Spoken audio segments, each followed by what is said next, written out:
Next हमारे पास topic है mass measuring instrument. Mass measuring instrument का जो ताल्लुक है वो मैस है।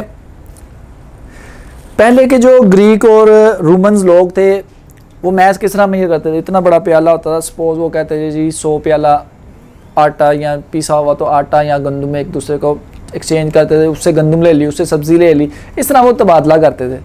ठीक है, जब फिजिकल क्वांटिटीज़ ड्राइव हुई, फिर उनके यूनिट ड्राइव हुए, तो फिर ये रूल ख़त्म हो गया। ठीक है, तो सबसे पहले आपके पास मैस मेजरिंग इंस्ट्रूमेंट में आता है बीम बैलेंस। बीम बैलेंस आपने अक्सर देखा होगा, ये रेडी वगैरह वाले के पास इस तरह का तराजू होता है। ठीक है, एक तरफ वो वेट रखते हैं, दूसरी तरफ वो सामान रखते हैं, और यहाँ पर एक हल्का सा स्टिक यानी लोहे का एक बीम बनी होती है। जब ये बिल्कुल स्ट्रेट हो जाता है तो दोनों तरफ वेट बराबर होता है। अगर ये इस तरफ होगी तो इसका मतलब इधर वेट ज़्यादा है, अगर ये इस तरफ आ जाएगी तो ये वेट क्या होगा, इस तरफ ज़्यादा होगा। बीम बैलेंस का जो लीस्ट काउंट है ना वो तकरीबन 0.1 ग्राम या फिर 100 मिलीग्राम होता है। फिर उसके बाद आपके पास आता है फिजिकल बैलेंस। ये लेबॉर्ट्री में केमिकल्स को मेजर करने के लिए इस्तेमाल किया जाता है। इसमें क्या होता है, ये दो इस तरह के तराजू बने होते हैं और बीच में यहाँ पर एक बीम बनी होती है रेड कलर की। जब ये बिल्कुल स्ट्रेट हो तो दोनों तरफ वेट बराबर होता है। ठीक है, तो सबसे पहले इसको स्ट्रेट करना पड़ता है, और इसमें जो हम मोस्टली हम वेट रखते हैं वो लेफ्ट पैन की तरफ अननोन मैस रखते हैं, नॉन मैस हम राइट पैन की तरफ रखते हैं। ठीक है, और इसका जो लीस्ट काउंट होता है फिजिकल बैलेंस का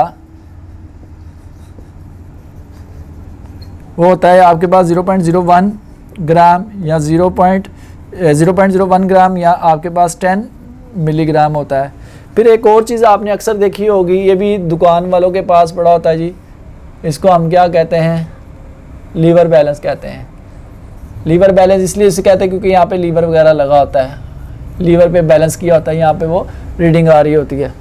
ठीक है, और नेक्स्ट जो आजकल बहुत ज़्यादा इस्तेमाल हो रहा है वो आपके पास है इलेक्ट्रॉनिक बैलेंस, जिसमें बटन लगे होते हैं, टच सिस्टम होता है। यहाँ पर आप वेट भी में ये करते हैं, इसकी प्राइस भी आ जाती है, जो प्राइस आप डिसाइड करते हैं पर किलोग्राम, एक बार प्रेस कर दे तो वो उसके बाद उस पर वेट रखते हैं, नीचे वो प्राइस वगैरह आ जाती है। ठीक है, तो वो उसके लिए इस्तेमाल करते हैं। अब ये आपके पास इलेक्ट्रॉनिक बैलेंस है, ऊपर फिजिकल बैलेंस है।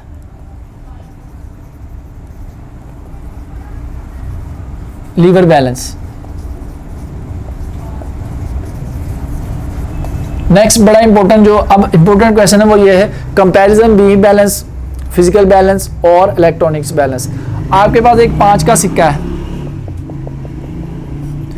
5 के सिक्के का आपने मैस मेजर करना है तीनों से, बीम बैलेंस है, उससे भी और उससे भी।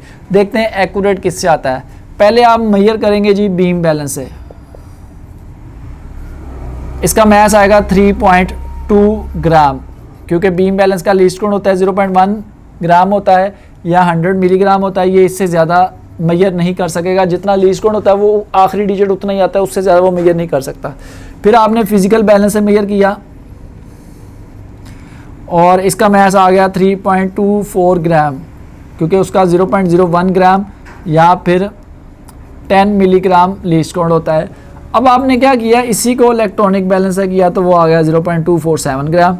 ठीक है, क्योंकि उसका लीस्ट काउंट होता है 0.01 ग्राम या 1 मिलीग्राम होता है लीस्ट काउंट किसका जी, इलेक्ट्रॉनिक बैलेंस का। तो जितने ज़्यादा डिजिट हो ना उतनी वैल्यू वो एक्यूरेट होती है, बशर्ते कि वो सही यानी इंस्ट्रूमेंट से मेजर की हो। तो अब ये जो है वो मेजर की गई है किससे जी, इलेक्ट्रॉनिक बैलेंस है, और इसके जो लीस्ट काउंट के डिजिट है वो इसके साथ मैच भी हो रहे हैं, यानी ये आखिरी पॉइंट देख लें, पॉइंट के बाद तीसरा डिजिट है, तो ये बिल्कुल एक्यूरेट वैल्यू है। ये भी एक्यूरेट है लेकिन ये मेजरमेंट के हिसाब से ज़्यादा एक्यूरेट वैल्यू क्या है जी, इलेक्ट्रॉनिक। इसका मतलब क्या होगा कि most accurate physical instrument to measure the mass क्या होता है, आपके पास इलेक्ट्रॉनिक बैलेंस होता है। ठीक है, ये आपके पास क्या है जी, इलेक्ट्रॉनिक बैलेंस, इसको डिजिटल इलेक्ट्रॉनिक बैलेंस भी कहते हैं, और ये सही मैच को मेजर कर सकता है।